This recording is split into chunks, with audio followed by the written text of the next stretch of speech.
guys, Shanique here, and welcome to my next Instagram TV video on what am I whining about now. And today I want to talk to you guys about the medical merry-go-round and why it's so hard to get off of it. And I want to talk about the culture that we've kind of created. Basically, culture has created this problem for us. When we have health issues, we feel so unempowered to help ourselves and heal ourselves. And so I want to talk about what the medical merry-go-round looks like, why culture has created this, and then choosing your hard. What is hard for you?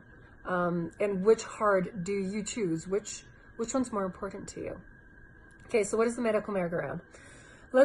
And we all know someone that has had a pretty rare health issue. So let's say you start suffering from symptoms and you go to a doctor and they can't quite diagnose you with a specific disease or disorder or whatever.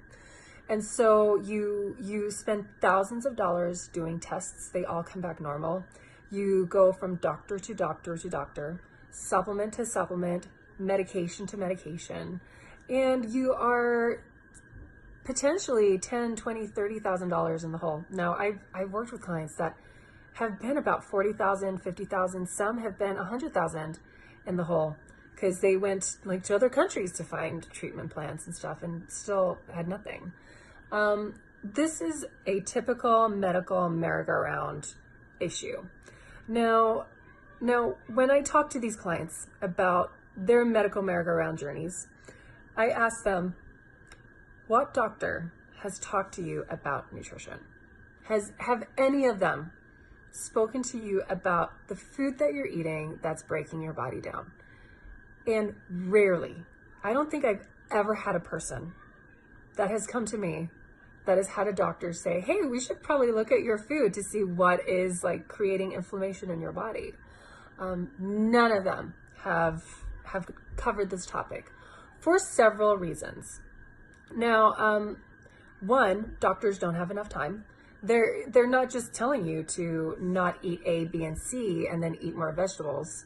If they were to go into nutrition with you, they would have to help you revamp your entire lifestyle, basically, and that's just way too hard. Another reason is selling supplements and medications and treatment plans is really easy and takes zero accountability on your part. Now, why is this such an appealing strategy to use with clients? One of the reasons I think it is it comes down to culture. We have literally created a culture, a really toxic culture, around this idea that when we are sick, doctors have all the answers. When you have discomfort, a doctor's going to fix you. When you have any kind of disease, there's a drug out there for you. You don't have to change anything. The doctor has all the answers.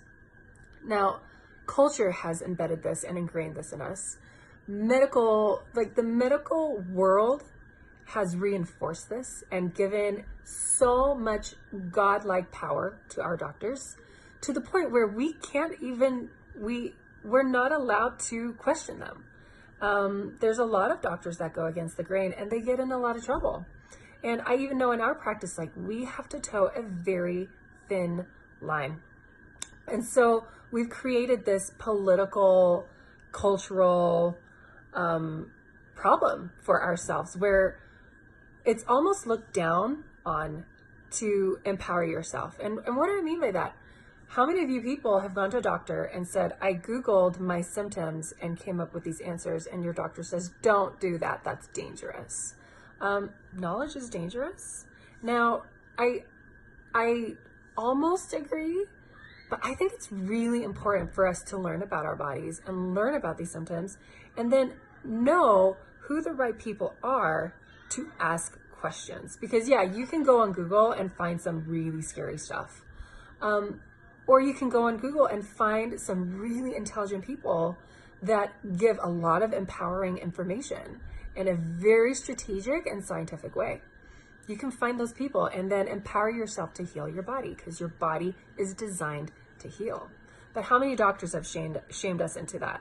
I know I have personally had doctors laugh at me and tell me, oh my gosh, what you're doing is never going to work. So if you're shaking your head, yes, you know exactly what I mean. This is all part of a cultural issue that is so toxic for us and so disempowering. And that's something that we always need to kind of keep our eyes open for. Not only that, but how many times have you said to someone like, I think I have this, and they say, what did your doctor say? Well, are you not allowed to have opinions on your health? Are you not allowed to come to conclusions without the approval of your doctor? Doctors are supposed to be advocates for you. They're not supposed to be the end all. They're supposed to advocate for your health and help empower you and help you find answers. They're not supposed to be the one in charge. Okay? Anyways, I can go on and on and on. So we have this cultural issue that is going on. Another thing that is, and then I spoke about the nutrition. Doctors are not asking about nutrition.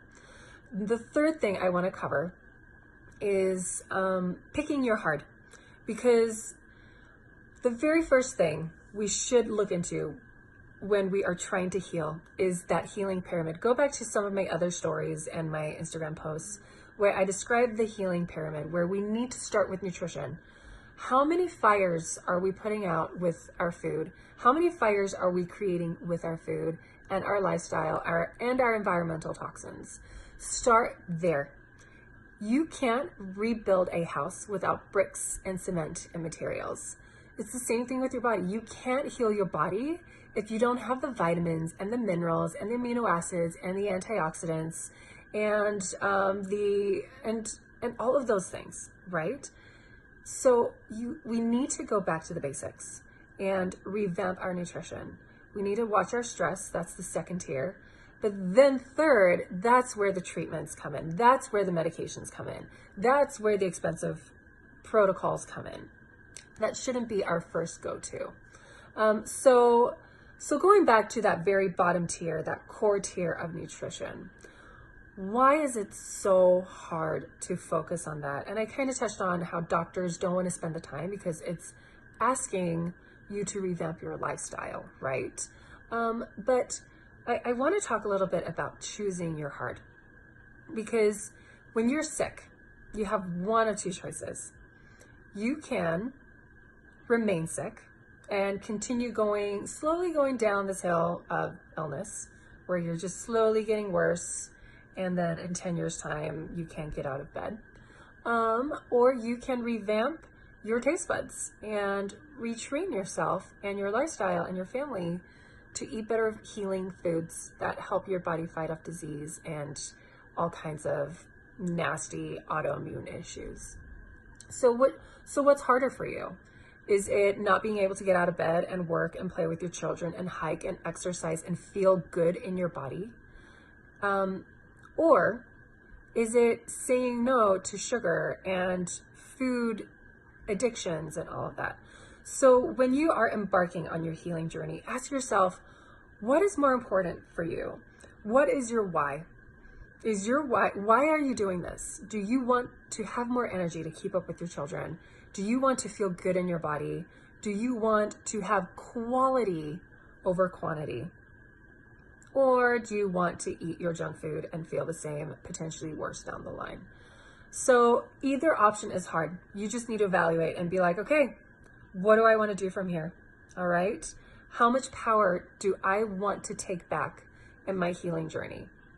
Because that's what it comes down to. It comes down to rewiring your brain to recognize and realize that you can heal yourself. Messages in society and in culture and TV shows don't tell you that.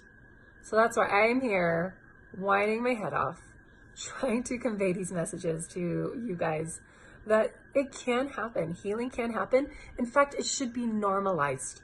And so I'm trying to do that by sharing other people's stories with you. When they change their health, when they change their nutrition, their health changes, their body changes. It's like magic, but it's not. It's just biochemistry. And so, so remember that. Remember, the medical merry-go-round is expensive and exhausting and gets you nowhere. Changing your lifestyle is hard, but is doable. You just need to figure out why you want to do it and then remember that why. Pick your heart. Which one's harder, disease or feeling good and just turning down some bad foods? And I think that's it. that's my rant. You guys, don't get stuck in that medical merry-go-round. It sucks. It's disempowering. It's expensive.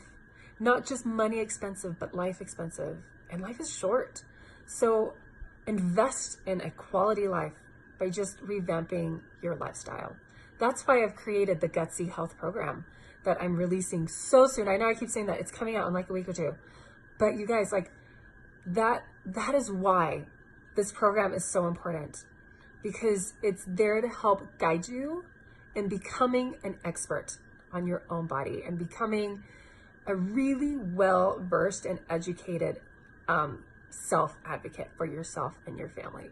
So I hope this rant was enlightening and helped remind you why we're all here, why we're on this community, why I'm still yakking my head off after a few years, because you're worth it. You can heal your body. Take care, guys.